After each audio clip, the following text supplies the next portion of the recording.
십자가로 가는 길이라고 하는 이 길에 인간들의 또는 사람들이 가지고 있는 군상들이 있어요. 그 십자가를 지고 가시려고 하는 그 예수님을 바라보는 사람들의 태도와 모습들이 있습니다. 첫 번째 이 베드로라고 하는 제자의 태도예요. 예수님을 3년 동안 쫓아다니고 주는 그리스도시요 살아계신 하나님이라고 그렇게 고백했던 그런 베드로인데, 오늘 예수님을 바라보면서 그 예수님에 대해서 세 번이나 부인하는 그런 고백을 합니다. 그것도 56절에 보면 한 여종이 그렇게 얘기하고요. 58절에 다른 사람이, 그리고 59절에 또 한 사람이 장담하여 이렇게 얘기하는 거죠. 많은 사람이 그를 에게 묻는 것도 아니고 그 자리에서 함께 있었던 한 사람 한 사람 한 사람, 너무나 보잘것없는 그들의 입장에 이 베드로는 예수님을 모른다라고 부인하고 있습니다.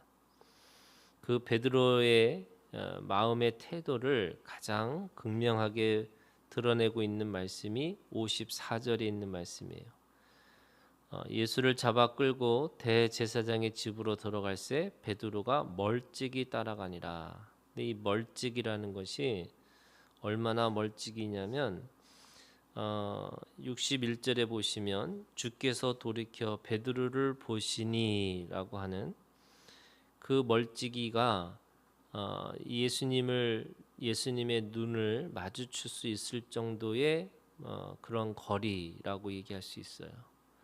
그런데 동시에 이 멀찍이는 언제든지 이 사람들이 베드로를 잡으러 온다고 할 때 언제든지 도망갈 수 있는 거리라는 거죠.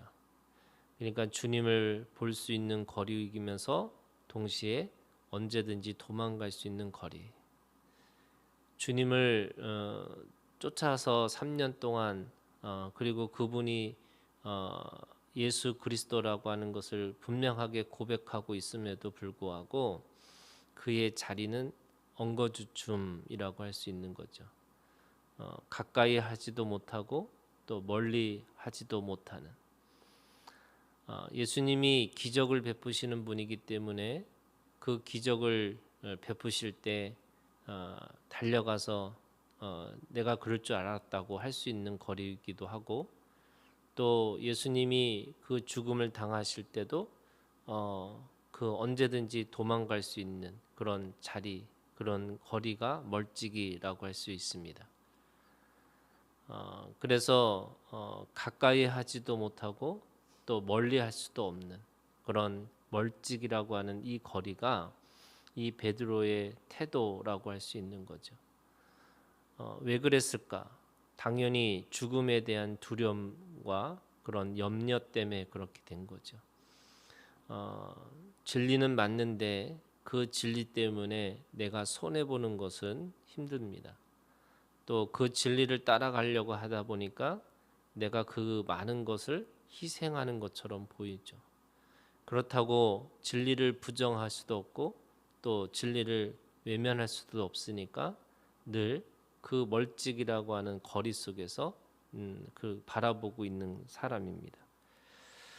62절에 그의 그 염려와 두려움 가운데 있는 그가 밖에 나가서 심히 통곡하니라.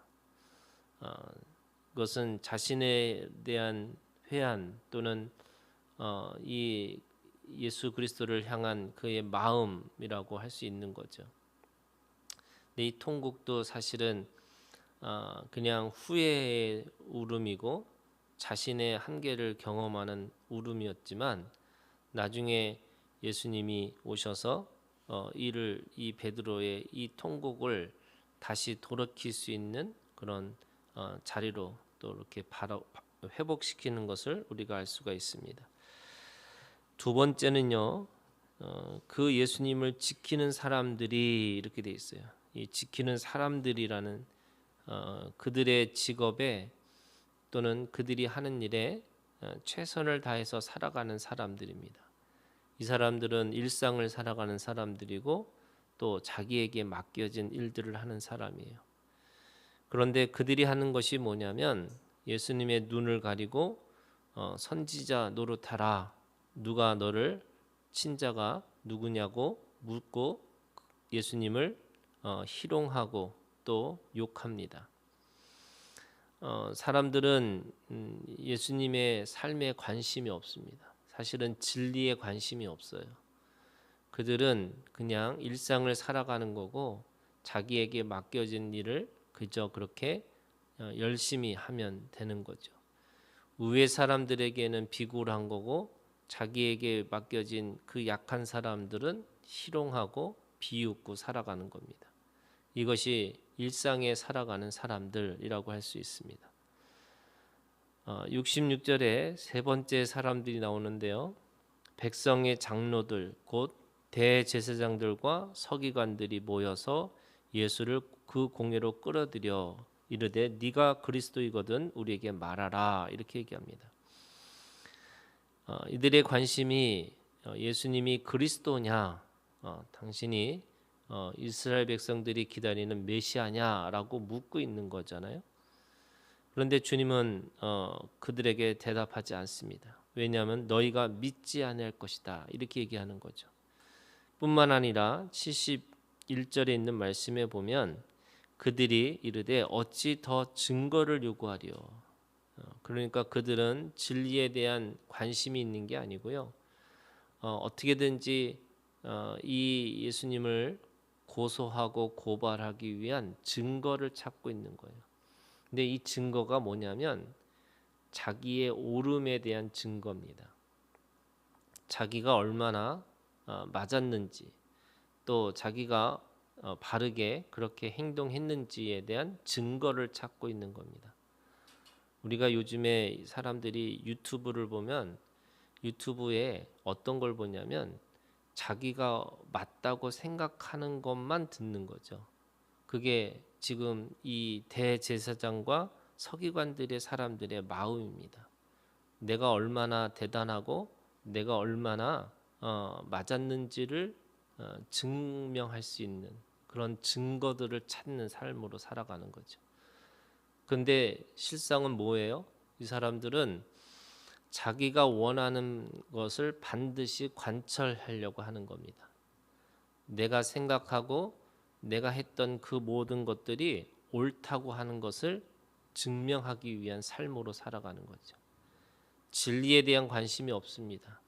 진리를 말하려고 했던 것이 아니고 그 진리를 통해서 자신이 그것의 옳고 그름을 스스로 판단하고 있는 겁니다.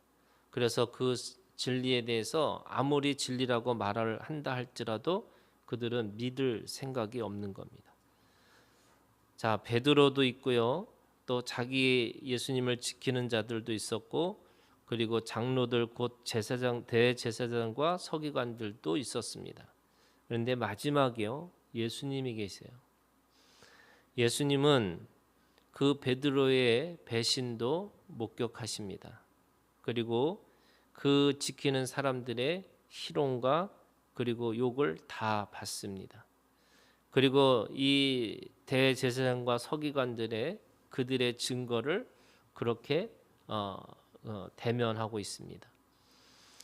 그때마다 주님은 침묵하고 계시고 또 그 희롱을 그저 그렇게 받으시고 또 그 대제사장과 서기관들에게도 진리가 무엇인지를 알기를 원하고 계십니다. 예수님은 기적을 베푸시는 분이었고 또 예수님은 모든 것을 다 할 수 있는 분이셨는데 이 자리에서 아무것도 하지 않으세요. 그냥 보기만 하시고 그 몸으로 그 모든 것들을 겪어내십니다. 그 이유는 딱 한 가지죠. 아버지의 뜻을 이루려고 하시는 그 예수님의 모습이 있는 겁니다. 그 아버지의 뜻을 또 진리를 추구하기 위해서 그 모든 수모와 모든 모욕을 겪고 그거를 통과하십니다. 자신이 다 할 수 있지만 다 하지 않습니다. 그것은 자신에게 맡겨진 그것 목적이 사랑하는 거고 또 생명을 살리는 일이기 때문에 그 배신과 그 희롱과 그리고 그들의 그 억지를 그냥 몸으로 다 겪어내시는 거죠. 오늘 우리가 주님 안에서 나에게 맡겨진 사명이 있다면 그 맡겨진 사명을 위해서 우리가 어떤 때는 모욕도 수치도 또 희롱도 또 누군가의 배신도 겪어내야 되는 거죠. 그것이 오늘 우리가 진리를 살아가는 사람들의 모습이고 그리고 사랑하고 또 생명을 살리는 그 큰 자가 작은 자를 섬기는 그 섬기는 자의 모습이라고 할 수 있습니다. 주님은 우리 가운데 오셔서 섬기는 자로 오셨다 이렇게 말씀하세요. 그래서 섬기는 자는 절제도 하고 섬기는 자는 어떤 때는 억울함도 겪어내는 거고 섬기는 자는 어떤 때는 그 모든 배신과 배반을 각오할 수밖에 없는 거죠. 오늘도 주님의 이 길을 걸어가시는 주님을 바라보면서 오늘 우리도 주님의 길을 함께 걸어가는 우리가 되기를 주님의 이름으로 축원합니다.